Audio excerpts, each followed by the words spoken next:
Good morning. I'm here on the wonderful Kelston Round Hill, or looking over the Kelston Round Hill from Prospect Stile, and here to talk about something that is very dear to my heart in photography. If there's one thing that you need to change to develop your photography further, this would be it, and I'm going to get into that now. So when we're photographing, especially landscape photography, there's a big urge to go and see the big sites, to go and go to places that lots of other landscape photographers visit. And I get that, and I've been to a lot of them. And I think that when you're taking your picture of Glencoe or your picture of Snowdonia or whatever it may be, it's just as valid as what I'm doing now. However, there is a bit of a difference, and the one thing that I feel really changes landscape photography is when you get to know a place. And I think that when you kind of almost make it your home, you can see it in so many different types of weather, so many different types of light. And that's where the magic is in landscape photography. I think that it almost falls into two categories. It falls into those big vistas that you make a lot of time and effort to get to. And then it falls into the category of what makes you feel at home, what makes you want to look at the little things and observe the small things about what's going on in the scene. Kelston Round Hill is somewhere I've been coming for over 35 years, something like that. Makes me sound really old. With my family, with friends, and so a place like this just really makes me feel at home, as does hills like Salisbury Hill. It's got a quiet beauty to it. It hasn't got the kind of majesty of the Scottish Highlands or the Welsh peaks, but what it has got is this ability to get to it quickly, to know it really well, to understand it, and to think, what am I going to pick out from the scene? Every single weather, every single time of day, you can study it and re-study it again and again and again. And I think by doing that, by getting to know the landscape, you really improve as a landscape photographer. And these landscapes become special and individual to you. They're not just a picture that has been seen many, many times before. They may be a picture that nobody's ever photographed before, but it's your knowledge, because landscape photography is all about showing your understanding of the landscape, and almost like a kind of meditation on landscape. So we're going to work around the scene, we're going to take some photographs, and we're going to go from there. So I'm actually going to start with the beautiful mist and the moon that's rising to the right of Kelston Round Hill. So let's start there and go from there. So this is part of the reason that I've come up here. There's normally a lovely snaking mist in between the trees over here. There isn't that much of it today, but there's enough of it. If I zoom in and use the technique I was using in a video that I was doing 2 weeks ago, where basically I'm just kind of cutting into the scene, cropping into my sensor, and then we've got some beautiful mist down there that we can really focus on. So I'll show you on the back of the camera so you can see what I'm doing. I've got the scene here. Now again, it doesn't look that special until you zoom in. But when you zoom in, you can see that there are these beautiful trees here. Oops, sorry. Taking photographs as I'm speaking. There are some beautiful trees here. And as we move around the scene, you can see that the mist works really, really well with them in the valley. So I'm probably going to crop into something like that.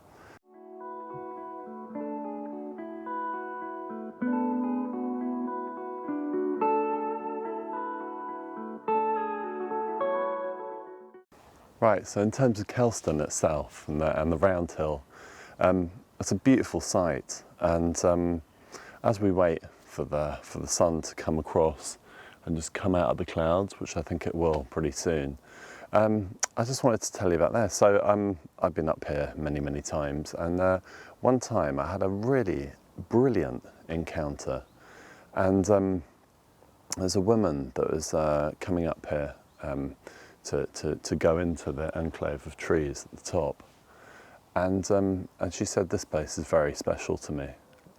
And she said, my mother was buried here, my sister's buried here, and spread ashes here for my mother and my sister, and this place means the world to me, and I come up here and watch the sunrise or sunset and just think about them. And you think what this landscape means to her is so much more than the average person. It's a place that her mother celebrated with her, that her sister adored. Their final wish was to have their ashes spread here. And I think when you have that kind of slightly deeper sense of understanding within the landscape. Here we are. So we've got the scene unfolding, the light starting to come over the left-hand side of the hill. And you know, this is just a gentle shot, really. It's not the most kind of epic shots, but it's a gentle landscape. And I think just waiting for the right light, waiting for the right condition. I just put the hill over to one side. I've got, in terms of my settings, ISO 80, f11 and 20th of a second at the moment. And what I'm going to do is I'm going to bracket once for the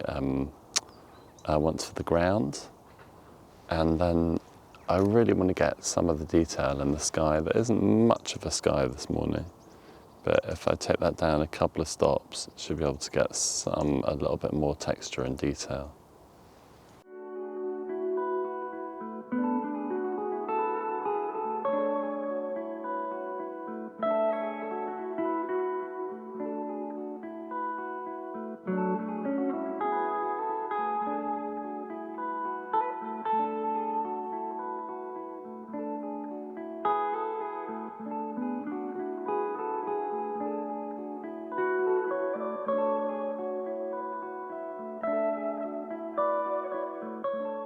So here I've been talking about getting to know the landscape and coming back to the landscape time and time again. I'm up on Kelston Roundhill, and I just bumped into this lovely guy called Chris, who's been walking up this hill for the last 20 years, almost every day. And you think that just gives, again, a completely new perspective to the place. I had a shared love of this side of the hill and the beautiful view, and the fact that it just is forever changing. He's also talking about the fact that you can only see a sunrise from here in kind of autumn and winter, and that's true. The sun kind of slowly kind of creeps around, but it just adds to that sense of place, of where we are, and understanding just a little bit about the kind of feel of the place. So as I was talking to you earlier, there was a woman that spread her sister's and mother's ashes in these trees behind me. And again, that just creates a real kind of potency to the space. So when you're photographing in it, you can just keep that in the back of your mind. And I think that really adds to your photography. Okay, so to start off with, I'm just going to take a shot of the round hill. There's a beautiful cloud formation starting to happen. So, sorry, the background's a bit overexposed, but it's just so you can see the screen, see what's going on the screen. So, loving this really beautiful sky and the textures. Okay, so at the moment, I am shooting at ISO 80 on f11 at 1/60th of a second, and that should be absolutely fine. I don't need a 2-second shutter release. What I am going to do though is I'm going to bracket. So I'm going to bracket for the sky, and then bracket again for the ground. So the ground will be, the sky will be quite blown out, but I need some more detail in that ground.